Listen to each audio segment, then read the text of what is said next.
Bonjour les enfants! Alors, comment allez-vous en ce mardi 12 mai? Bien, je suis ravie de vous retrouver. On est reparti pour une nouvelle semaine ensemble et j'espère que vous allez bien. Donc, pour commencer, voici le programme du jour.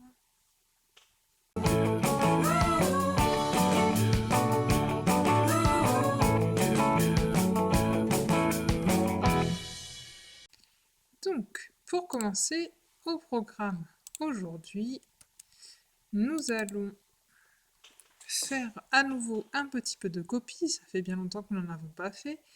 Ensuite, nous continuerons la lecture, pour la lecture des sons, je parle. Ensuite, nous allons faire un nouveau petit travail d'écriture. Ce sera l'heure de la pause. Ensuite, en mathématiques, nous allons découvrir quelque chose de tout nouveau et faire un petit peu d'art en même temps. Et enfin, ce sera le moment de la lecture. Et là aussi, il y aura des choses qu'on a déjà faites et des choses nouvelles. Est-ce que tu es prêt? Alors, on y va. Alors, pour la copie, aujourd'hui, la plupart d'entre vous avez ce support et certains d'entre vous ont celui-ci. Donc, ce qui va changer par rapport aux autres fois, c'est que là, ce n'est pas un rallye copie, c'est-à-dire que ce n'est pas un thème sur des documentaires ou sur Samy. Ici, le petit exercice de copie, il va s'accompagner d'un petit dessin, d'une illustration. Et oui, tu vas devoir copier le texte, donc soit celui-ci, soit celui-là, en respectant bien les interlignes, les majuscules. Alors, il y a juste une toute petite chose qui me dérange, c'est que dans cette police d'écriture, les majuscules ne montrent qu'à 2 interlignes. Je te souviens qu'il faudra les faire à 3 interlignes, je ne pouvais pas le modifier. Donc ça, je te demande d'y faire bien attention. Et tu feras donc cette copie, puis il faudra me faire un dessin qui me décrit ce qu'on voit dans cette histoire lorsqu'on fait le film dans sa tête, ce que tu imagines dans ta tête. Donc je te laisse, comme les autres fois, d'abord le lire, repérer le nombre de phrases, et quand c'est fait, tu peux revenir me voir. Donc je te laisse mettre pause. Donc, nous avons une petite fille se promène et cueille des fleurs. Point. Donc, puisque j'ai un point ensuite, forcément j'ai une majuscule. Elle les met dans son panier. Point. Il y en a des roses, des jaunes et des blanches. Donc ici, il y avait un point. Donc là, juste après, j'ai un I majuscule. Et ma phrase finit par un point. Donc j'ai bien 3 majuscules, 3 points. Donc 3 phrases. Est-ce que tu as compté les lignes? Nous avons 1, 2, 3, 4, 5 lignes. Et pour autant, il n'y a que 3 phrases. Pense à sauter des lignes. Ça faisait vraiment beaucoup mieux lorsque tu sautais des lignes pour copier le texte. Donc je te laisse faire la copie de ce texte, puis me faire une petite illustration. Alors l'illustration, tu n'es pas obligé de la faire au moment où tu fais la copie. Tu peux te la garder pour un moment de pause. Ça peut être intéressant. Pour ceux qui ont ce texte-là, on va le regarder ensemble également. Je suis un objet fragile. Je permets d'améliorer la vue de celui qui me porte sur son nez. Donc ici, donc de la même façon, je suis un peu embêtée parce que les majuscules sont des majuscules anglaises. Donc là, il faudra me faire une majuscule en bâton, de cette manière-là. Hein. Et on remarque qu'il y a une majuscule, et à la fin de la phrase, bien sûr, un point. Tout de suite après le point, une autre majuscule, et une plus longue phrase qui finit également par un point. Donc, c'est parti pour me faire cette copie-là ou celle-ci, me faire le dessin et m'envoyer une photo de tout ça. Je te laisse mettre sur pause et tu me rejoins lorsque tu as terminé. C'est parti. Bien, alors à présent, nous nous occupons de la lecture. Donc pour la lecture, aujourd'hui, nous allons parler de la lettre S. Est-ce que tu te souviens, nous en avons parlé il n'y a pas si longtemps que ça, lorsque nous avons parlé du son S et Z, et nous avions expliqué que la lettre S, le plus souvent, elle chantait S, bien sûr. Parfois, elle pouvait chanter Z, on est d'accord. Et il y a quelque chose qui se passe pour conserver le son S parfois. Est-ce que tu te souviens de quoi il s'agit? Oui, parfois il faut mettre 2 S pour que le S continue de chanter S. Est-ce que tu te souviens dans quel cas? Eh bien oui, c'est lorsque le S donne la main à 2 voyelles. Alors, dans ce cas, s'il a une voyelle de ce côté et une voyelle de ce côté, il chante Z. Donc si on veut qu'il chante S, il faut lui mettre un deuxième S, sinon ça ne fonctionne pas. Alors, voyons cela ensemble. Tu as aujourd'hui cette première petite fiche à faire avec la tasse, le dinosaure et le radis. Et là, tu vas me dire, mais dans radis, maîtresse, on n'a ni le son S, ni le son Z. Tu as raison. Donc, à ton avis, puisqu'il doit nécessairement y avoir la lettre S sur cette fiche, où est-ce qu'il va être ce S dans radis? Eh oui, il est tout à la fin. Et pourtant, il n'y en a qu'un seul, tu le vois sur le dessin. Oui, radis prend toujours un S. Donc, ici, on s'occupe du son S. Ici, on s'occupe du son dinosaure, le son Z. Et enfin, ici, eh bien, le S lorsqu'il ne chante pas, lorsqu'il ne fait pas de son. Donc il peut chanter S, il peut chanter Z, ou il peut ne pas chanter, mais il s'écrit toujours avec une ou deux lettres S. Lorsque tu écris tes mots, je te laisse ensuite faire tes phrases et me faire une jolie photo de tout ça. Je te laisse mettre pause pour faire ton travail. C'est parti.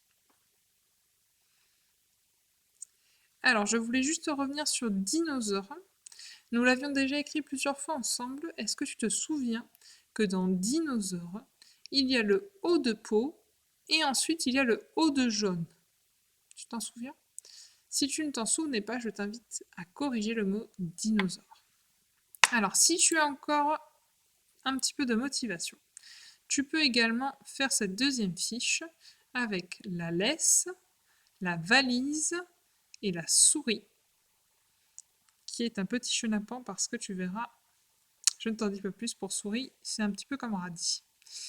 Tu m'écris les 3 mots et si tu le souhaites ensuite, tu vas chercher dans tes livres des mots qui contiennent le son S de laisse, le son Z de valise ou la lettre S de souris un petit peu particulière. Attention, ce n'est pas le début de souris qui m'intéresse. Je te laisse chercher. Je te laisse également mettre pause pour continuer ton travail.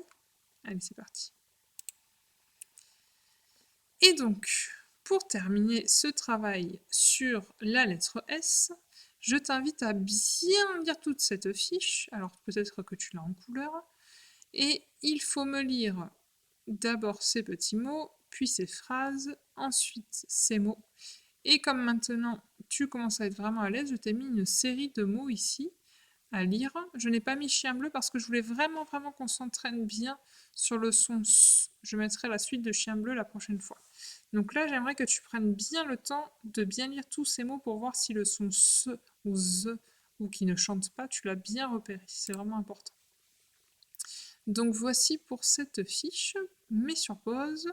N'hésite pas à t'enregistrer en extrait pendant que tu lis, par exemple.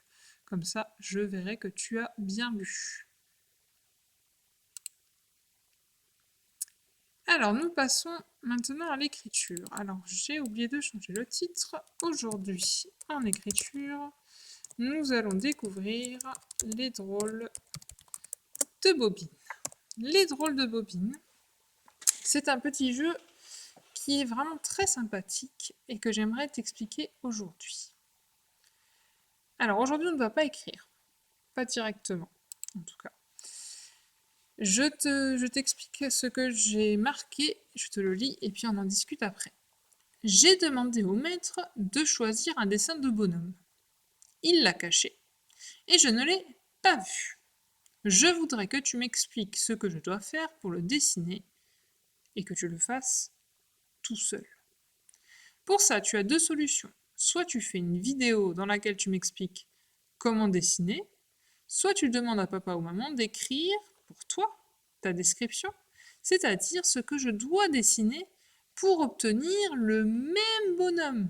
Attention, sois bien précis. Donc ça veut dire que moi j'ai un carré rouge là, mais toi, sur ta feuille que tu as pour aujourd'hui, le 12 mai, il y a un bonhomme. Et ce bonhomme, j'aimerais bien pouvoir le refaire moi-même avec tes consignes. Pour une fois, c'est toi qui vas donner des consignes à la maîtresse. Donc, moi, je ne l'ai pas vu ce dessin, et j'aimerais que tu m'expliques comment le faire. Et pour ce faire, eh bien, tu peux t'enregistrer en vidéo, ou bien, si tu ne peux pas t'enregistrer en vidéo pour des raisons de connexion, tu peux dire à papa ou à maman, eh bien, tout simplement, d'écrire pour toi ta description et me l'envoyer ensuite. Et ensuite, moi, je vais faire exactement ce que tu m'as dit. Et on verra si on obtient le même bonhomme ou quelque chose qui lui ressemble vraiment beaucoup. Ok? Je compte sur toi. Hein. Allez, je te laisse mettre sur pause et faire ce petit jeu et me dire ce que tu en penses. C'est l'heure de la pause. Alors, je te mets comme d'habitude une petite vidéo pour danser si tu en as envie. Ça peut aussi être le bon moment, et bien tout simplement pour aller faire le petit dessin de ta copie, si tu n'as pas eu le temps de le faire tout à l'heure. Et sinon, bah, tout simplement faire ce dont tu as envie, ce que tu as envie de faire. A tout de suite. Bien, pour les mathématiques, quelques petits rituels et ensuite nous passerons à la découverte de la nouveauté dont je te parlais. Pour ce qui est des rituels, alors, nous allons juste rapidement revoir le tableau des nombres ou le château des nombres.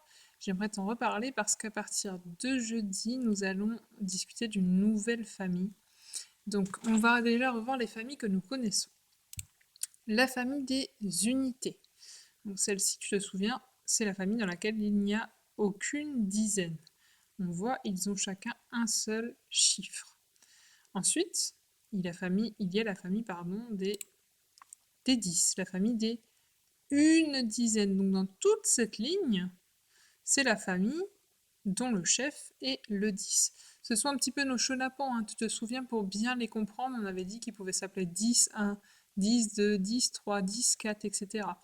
Et ensuite, on avait vu que leur vrai nom, c'était 11, 12, 13. Alors ceux-là, écoute, fais en sorte de bien les avoir en tête parce que tu vas voir que jeudi et vendredi, on va en avoir bien besoin. Et on peut avoir l'impression de les connaître vraiment bien par cœur maintenant, mais n'hésite pas à les relire une ou deux fois parce que nous en aurons besoin. Et ensuite, il y a plusieurs familles qui vont plutôt bien ensemble, à savoir la famille des 20. La famille des 20, tu te souviens, elle a 2 dizaines. La famille des 30, des 40, des 50. Donc tout cela, je les mets plutôt ensemble parce qu'ils n'ont rien de particulier. On sait qu'ici le chef de famille s'appelle 20, ici le chef de famille s'appelle 30, ici il s'appelle 40, ici il s'appelle 50. Et à chaque fois ensuite, on leur met les unités qu'on veut. Par exemple, ici, on a tous les nombres qui ont une unité, donc 21, 31, 41, 50 et 1. Et ensuite, celui qu'on connaît encore très très bien, c'est la famille des 60. Et tu remarques que je l'ai mis d'une autre couleur. Alors j'aurais pu le mettre en orange, parce que comme le 20, le 30, le 40, le 50, il a son nom à lui, il est chef de famille, mais tu verras jeudi qu'il va particulièrement bien avec le suivant, le 70. On en reparlera un petit peu mardi. Donc on y va, on recompte juste les différentes familles, tu es parti? Tu es prêt, pardon? Les unités 10, 20, 30, 40, 50, 60, la famille des 70, 80 et 90. Bien. On garde surtout pour l'instant toutes ces familles-là en tête. On repère le chef de famille. Et jeudi et vendredi, on parlera de cette famille-là en particulier. Continue. Donc tu n'avais rien à faire là si ce n'est réfléchir un petit peu avec moi. Maintenant, tu vas avoir besoin de ton ardoise ou de ton cahier. On va commencer par faire des petits calculs, des additions avec le signe plus, où il faut donc ajouter, et des soustractions avec le signe moins, et où il faut donc enlever. Alors, on y va pour la première addition. 7 plus 2. Alors moi je vais te mettre tous les calculs, n'hésite pas à faire pause si tu veux ne pas être stressé par tous les calculs d'un coup. 5 plus 3, donc 5 auquel je rajoute 3. 6 moins 3, donc cette fois-ci je ne lui ajoute pas 3 à 6, je les enlève. Et enfin 8 moins 4. Alors, si tu n'as pas terminé, n'hésite pas à faire pause parce que je vais corriger. Donc 7 auquel j'ajoute 2, ça veut dire que je peux mettre 7 dans ma tête, et ensuite j'avance encore de 2. 7, je sais qu'ensuite il y a 8, et 9. Donc 7 plus 2, ça me fait 9. 5 plus 3, je mets le plus grand dans ma tête, le 5, et j'avance encore de 3. 5, 6, 7, 8. Peut-être que tu commences à les avoir automatiquement, les réponses. C'est possible parce qu'on les travaille depuis un certain temps. 6 moins 3. Donc cette fois-ci, je mets 6 dans ma tête, mais il faut que j'enlève 3. Il faut que je recule de 3. Est-ce que tu y arrives, ça? Oui? Alors pour t'aider, tu peux préparer tes 6 doigts et en enlever 3. Donc on compte ce qu'on enlève. On en enlève 3, tu es prêt? 1, 2, 3. Et il m'en reste 3. Ok? Tu peux aussi le faire dans ta tête. 6 et je recule de 3. 6, 5, 4, 3. J'ai reculé de 3. Et enfin, 8 moins 4, c'est la même technique. Je suis à 8 et je dois reculer de 4. Et ça me donne... Et oui, ça me donne 4. Tiens, dernier petit rituel, et pas des moindres. Nous avons beaucoup parlé des doubles. Tu te souviens par exemple, 3 plus 3 qui font 6. Donc 6 est le double de 3, parce que j'ai pris 2 fois le 3 pour obtenir 6.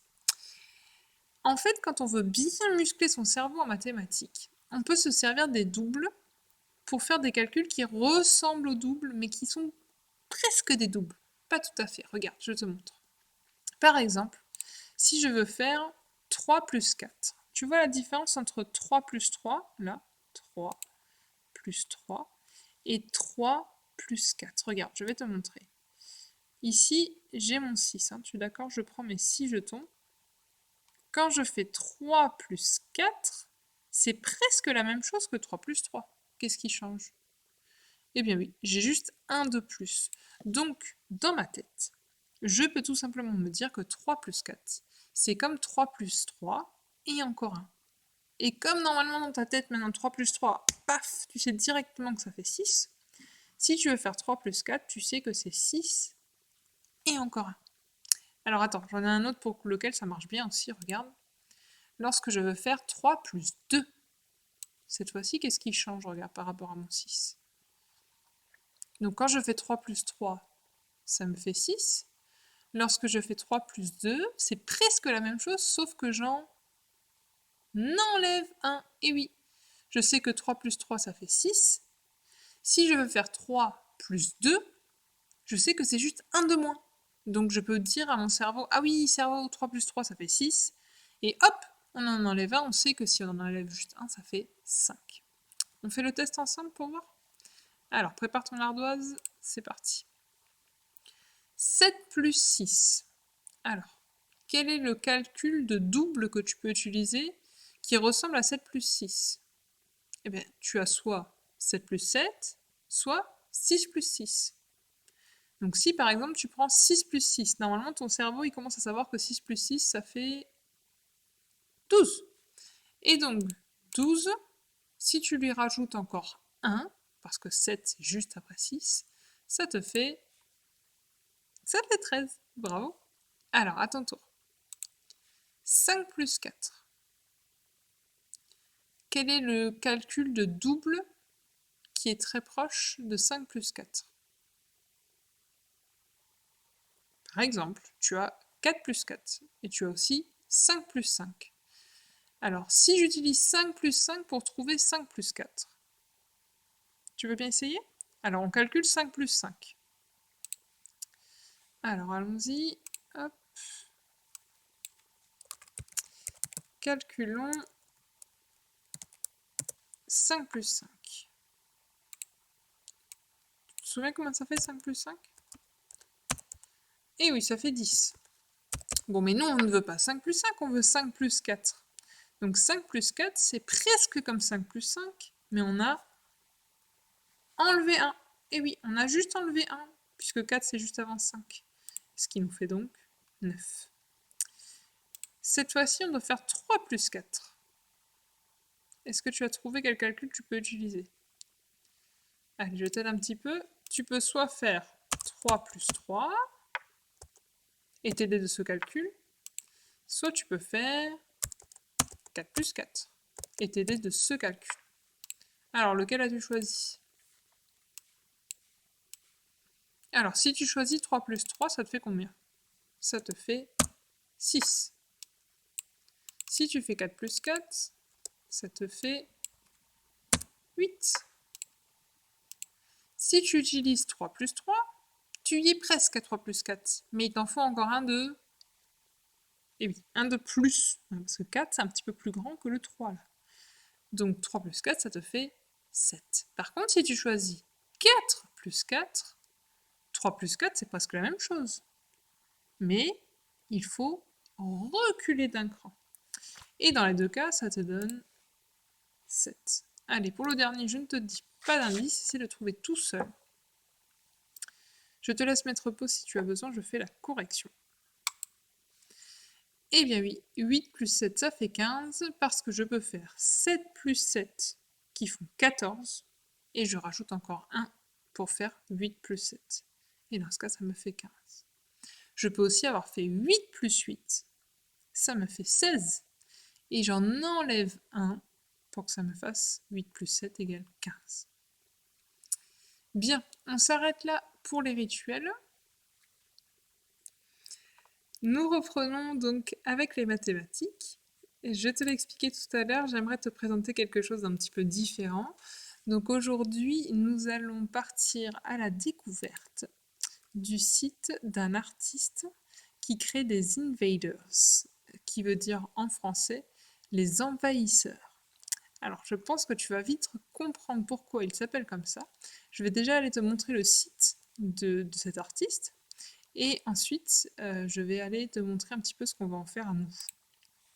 Donc, voici le site de Space Invaders. Je te mettrai le lien tout à l'heure quand j'aurai terminé de t'en parler. Et voilà ce que fait cet artiste. Ça s'appelle des mosaïques. Et alors regarde, ces mosaïques, il est allé en faire un petit peu partout dans le monde. Partout où tu vois une de ces petites icônes rouges, c'est qu'il y a un invaders, un envahisseur. Donc on va se rapprocher, on va regarder ceux qui sont bien, en France. Alors tu vois que chez nous, à Vendaise, il n'en a pas fait, mais par contre, il en a fait par exemple au Cap Ferré. Alors on va aller les voir. Je clique sur la petite icône. Donc là, tu vois, c'est une photo du Cap Ferré. Et si tu regardes bien sur cette photo, tu vas trouver un invader. Alors, est-ce que tu le vois? Il est tout petit, hein, il est caché. Et bien regarde, il est ici. Est-ce que tu arrives à distinguer de quoi il s'agit? Non? Alors attends, je t'en montre un autre. Est-ce que tu l'as repéré? Bon, celui-ci, on le voit un petit peu mieux quand même, hein. Le voici. Allez, encore un autre? Bien. Alors, ces envahisseurs, est-ce que tu arrives à bien les voir? Il est rigolo celui-ci, hein, tu as vu? Il tient une glace. Donc, est-ce que tu sais ce que ça pourrait être un envahisseur? Alors un envahisseur, c'est quelqu'un qui envahit, ça veut dire quelqu'un qui arrive à un endroit où il n'est pas forcément le bienvenu, où il prend toute la place. À ton avis, quels sont ces envahisseurs? Qu'est-ce que c'est que ces petits animaux? Eh bien oui, ce sont des genres d'extraterrestres, hein, a priori des petits êtres qui n'existent pas sur Terre et qui viennent nous envahir.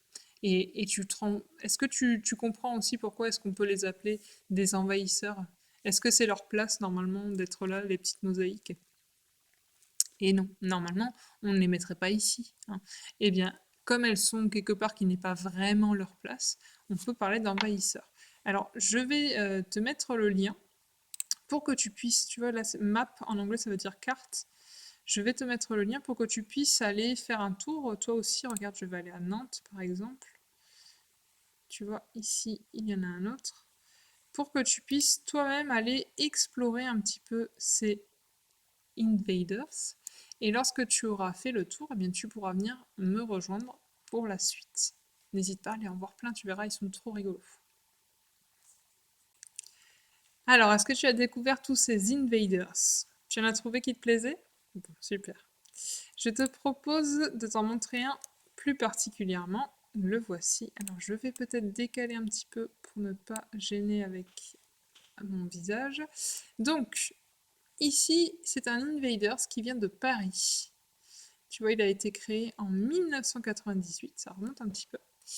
Et moi, ce que j'aimerais qu'on fasse avec ces Invaders, c'est qu'on apprenne à les reproduire. Ça veut dire à refaire la même chose sur une autre grille. Et pour reproduire les Invaders, il faut faire ce qu'on a déjà un petit peu fait avec le pixel art, hein, ça ressemble beaucoup. C'est-à-dire qu'il faut compter les carreaux pour les faire exactement au bon endroit. Donc ça, c'est quelque chose qu'il faut faire avec soin. Donc là, aujourd'hui, je vais te demander de colorier. Tu ne pourras pas juste encadrer, tu ne pourras pas juste entourer. Et surtout, je te demande de colorier en respectant les limites. Donc je te souviens, on avait expliqué que pour bien colorier, il faut faire des petits gestes. Des petits gestes et pas des grands gestes où on fait du gros coloriage. Non, il faut prendre son temps. Il faut faire une case après l'autre pour que ce soit bien soigné. Alors si évidemment tu arrives à repérer toute une zone, tu peux la faire en une seule fois, mais toutefois il faut quand même faire des petits gestes parce que sinon il reste du blanc et sinon ça déborde. Donc tu fais bien d'abord le contour de la zone que tu veux colorier et ensuite l'intérieur en prenant ton temps. Alors on va regarder par exemple si on veut faire le haut de notre invaders là-haut, si on veut colorier ces deux petits carrés orange, est-ce que tu as une technique? Oui? Bon, écoute, je te propose de te montrer ce que je ferai et ce qu'on avait déjà vu en classe. Donc déjà, je vois que sur cette première ligne, il n'y a pas d'invaders, hein, elle est vide. Donc je pourrais la colorier plus tard en bleu. Mais pour l'instant, je vais commencer par faire mon invaders. Donc dans cette première ligne ici, pour l'instant, je ne fais rien. Ensuite, dans ma deuxième ligne, je vais compter les carreaux pour être sûr de faire mes deux carrés orange au bon endroit. Donc je regarde et je vois qu'il y a 1, 2, 3, 4 carreaux bleus et ensuite 2 carreaux orange. Donc tu vois, je fais ligne par ligne. Donc là, je vais à 1, 2, 3, 4 et je colorie la cinquième. Donc je vais sur la deuxième ligne, 1, 2, 3, 4 et je colorie le cinquième. Alors moi, avec mon gros outil, ce n'est pas très pratique. Tu vois, je dépasse un peu. Toi, tu peux tout à fait ne pas dépasser avec tes crayons de couleur. Ensuite, je vais à la troisième ligne et je fais la même chose. Je compte 1, 2, 3 carrés bleus. Et au quatrième, je commence à colorier en orange au quatrième carreau. Et en l'occurrence, regarde, il y en a 4. Donc je vais jusqu'au quatrième et j'en colorie 4. 1, 2, 3, 4. Je suis arrivée au quatrième. Et j'en colorie 1, 2, 3, 4. Hop. Je fais bien le contour de ma zone pour essayer de dépasser le moins possible. Et ensuite, je fais l'intérieur. Alors, tu vois, moi, j'ai dépassé. L'avantage que j'ai aussi, c'est que je peux assez facilement gommer. Relativement. Bien, tu as compris le principe? Donc attention, je veux que tout ça soit colorié, le bleu aussi. Je te demande de commencer par le orange pour bien repérer ton invader. Et lorsqu'il est terminé, il ne te reste plus qu'à faire le tour en bleu. Je te laisse faire ça, je te laisse mettre sur pause. Ce sera le seul travail mathématique pour aujourd'hui, histoire de bien reprendre et de faire un petit peu d'art plastique en même temps. Lorsque tu as terminé, tu peux me rejoindre. A tout de suite. Tu as terminé ton invader? Super, c'est très bien. Il ne nous reste plus qu'à passer à la lecture. Alors, pour commencer, comme les autres jours, j'aimerais que tu fasses un petit peu de fluence. Certains d'entre vous ont reçu un nouveau support. de fluence. Pour les autres, c'est comme d'habitude, je lis pendant 1 minute, je vais le plus vite possible. Pour ceux qui ont reçu un nouveau support, il y a toute une consigne explicative avant de commencer dans le petit carnet. Lorsqu'on a terminé la fluence, on n'oublie pas de me prendre une photo de ce qu'on a fait pour voir si on a progressé ou non. Je rappelle que si on ne progresse pas, ce n'est pas la fin du monde, ça arrive. Surtout que là, c'est la reprise. On essaie de bien se concentrer et de lire avec soin. A tout de suite. Alors, je te propose aujourd'hui de laisser le rallye lecture Samy de côté si tu le souhaites. Si tu as envie de faire un rallye lecture, bien entendu, tu as le droit. Mais je t'ai proposé un autre livre aujourd'hui qui s'appelle Robin est confiné à la maison. Donc Robin est confiné à la maison, c'est un livre qu'on appelle libre de droit, c'est-à-dire que j'ai le droit de vous le diffuser, de l'imprimer. Ce livre, il parle de Robin, Robin le petit pingouin, et il est confiné à la maison, comme toi, ou bien plus comme toi qui est en train de me regarder et qui n'est pas très loin de moi.